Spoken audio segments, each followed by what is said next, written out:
Malawi ndi dziko lomwe limapezeka kumwera kwa Africa ndipo lili ndi chiwerengero cha anthu 20 million. Gawo lalikulu la chiwerengero chimenechi ndi Amayi. Dziko la Malawi linasayinira mgwirizano wakuti pasamakhale kusiyana pakati pa akazi ndi amuna ku Beijing mdziko la China mchaka cha 1995. Kuchokera nthawi imeneyi, boma komanso makampani mdziko muno akuyesetsa kulemba ntchito komanso kuyika m'maudindo amayi. Izi sizinali chonchi m'mbuyomu popeza ntchito zambiri zinkagwiridwa ndi abambo.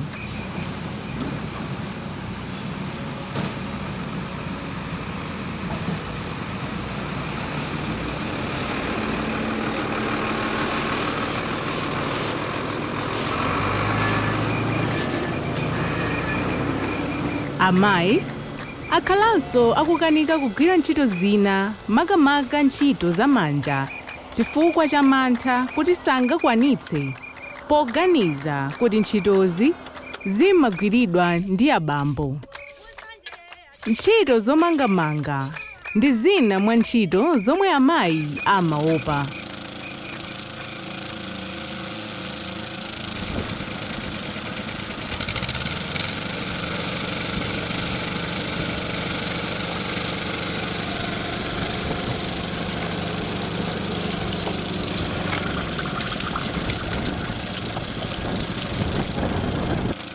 Ngati njira imodzi yoonetsetsa kuti anthu m'boma la Chikwawa akupeza mwayi wa ntchito zosiyanasiyana mosavuta, khonsolo ya bomali ili ndi ofesi yomwe imalumikizitsa wolemba komanso wolembedwa ntchito.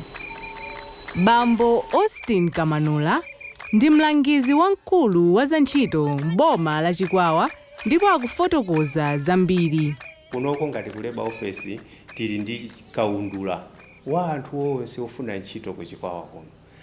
Kaundula ameneyi tili nawo ma general workers, ma skilled workers amene akukhala akufuna ntchito. Ndiye tinawuza kuti mukamafuna anthu bwerani mudzasuzumireko mmenemu. Ndiye pano zimene zikuchitika ndi zoti tikumayendera limodzi. Akamafuna ka anthu akumapezeka kunena kuti akubwera konkuno ndi kuzayang'ana tikufuna ma driver, ayi tikufuna ma steel fixers, ayi tikufuna ma builder, ndiye tikumayang'ana mkaundula muja ndikupereka mwayi wa ntchito.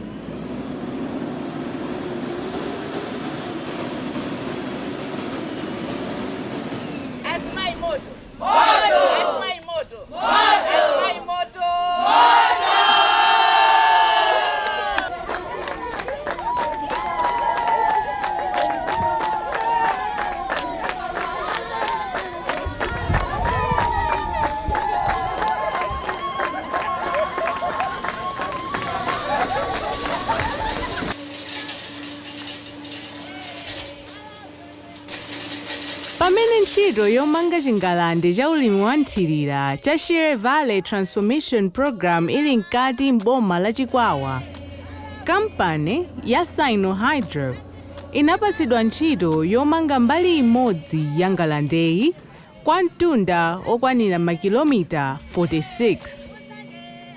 Tiyambireni ntchitoyi mu November 2021, kampaniyi yalemba ntchito amayi m'maudindo osiyanasiyana.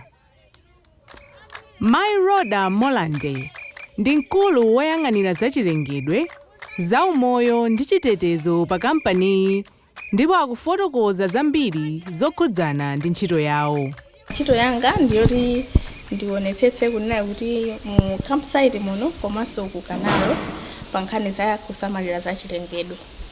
Tikamati kusamalira zachilengedwe timayang'ana zinthu monga ngati matayidwe azinyalala komanso kaya kutayikira kwa mafuta, kukonza malo anthu amene akugwirira ntchito akhale kuti ndi abwinobwino osakhala ndi zinyalala, kuwaphunzitsa anthu kuti azitha kugwiritsa ntchito bwino zinthu komanso asamakonda kugwiritsa ntchito ngati ma plastics amene amatha kuwononga zachilengedwe, komanso ngati ma driver komanso ma operator amene akugwira ntchito pa workshop azionetsetsa kuti pa nthawi imene akugwira ntchito mafuta asamatayikire futa ali ndi mphamvu yotha kuwononga zachilengedwe komanso kuwononga madzi amene ife tikumwa pansi pa nthaka. Kubwera kwa kampani m'boma la Chikwawa kwapereka mwayi kwa amayi amaluso osiyanasiyana kupeza mwayi wa ntchito, ndipo ena mwa amayiwa akugwira ntchito zimene zimagwiridwa kwambiri ndi abambo. Chikondi Msamba ndi mayi yekhayo yemwe amagwira ntchito ya zowotcherera ku Sinohydro. Iye akufotokoza phindu limene wapeza kuchoka mu ntchito za manja. Skulu yanga ndaphunzira pa abambo welding. Nditamaliza kuphunzira skulu pamenepo anandilembanso ntchito pomwepo nambogwira ntchito. Mwezi watha pamene ndimabwera kunoko ku Sinohydro ndine sikana yekhayo welder amene ndimawotcherera Sinohydro inoyo. Ndi bwino asikana kuti aphunzire ku ntchito za manja kuti azizithandizira pa okha asamadere anyamata chani. Ndinagula mashini yanga owotcherera kuzera kuwotcherera kumwepo, komanso ndinasegula saluni nkhani yake yomwe yowotchererayi. Ine kwanga mkungu walimbikitsa kuti aphunzire ntchito za manja chifukwa zimathandiza kwambiri, sungadalire nyamata kapena kudalira wina wake kuti akuthandize, umazidalira wekha. Pali amayi angapo amene analembedwa ntchito yoyendetsa magalimoto akuluakulu a Zomangamanga ndi makampani amene akumanga chingalande cha ulimi wa nthirira cha Shire Valley Transformation Program. Amodzi mwa amayiwa ndi Aina Malonje amene amagwira ntchito yoyendetsa imodzi mwa magalimoto amene akugwiritsidwa ntchito pokumba ngalande ya ulimi wa nthirira imene pa chizungu imatchedwa excavator. Mayi Malonje akufotokoza. Ntchito yanga yeneni ndiyendetsa mashini makamaka excavator ili apayi. Excavator imeneyi imagwira ntchito yokumba makamaka kukumba. Of course ni ntchito zambiri koma makamaka ntchito yake yeneni ndikukumba. Tikugwiritsa ntchito kunoko kukumbira kanawo amene ali ndithu akulu akafika mpaka na kunsanje.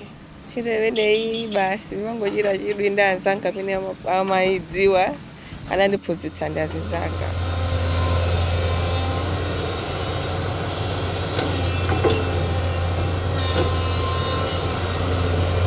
Ntchito imeneyi si amagobu.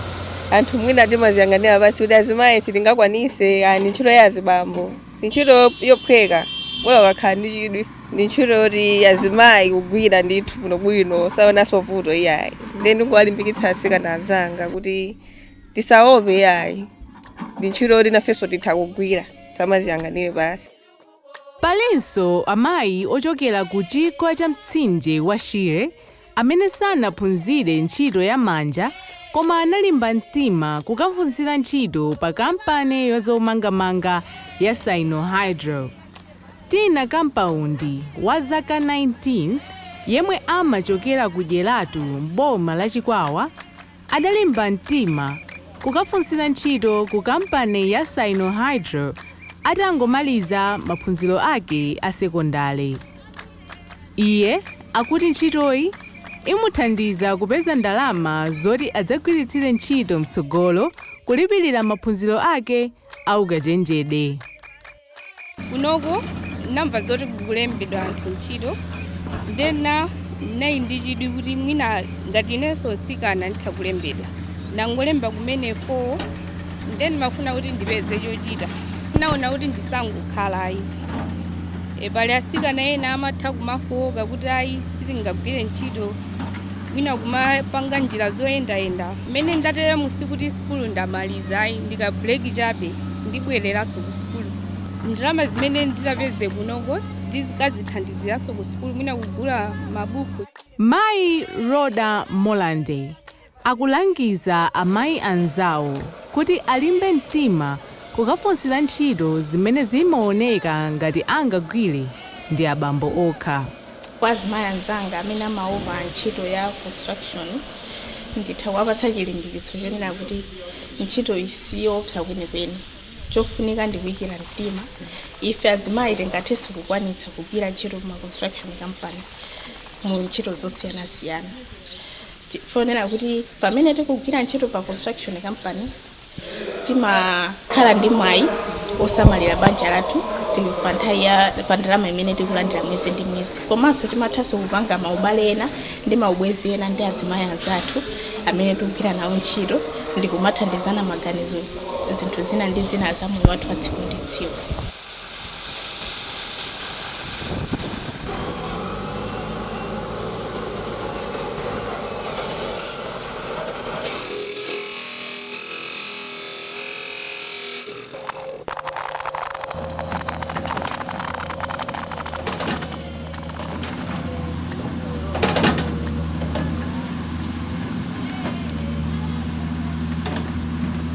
Aliyense ali ndi kuthekera kogwira ntchito zosiyanasiyana ngakhalenso zamanja posatengera kuti ndi mzimayi kapena mzibambo.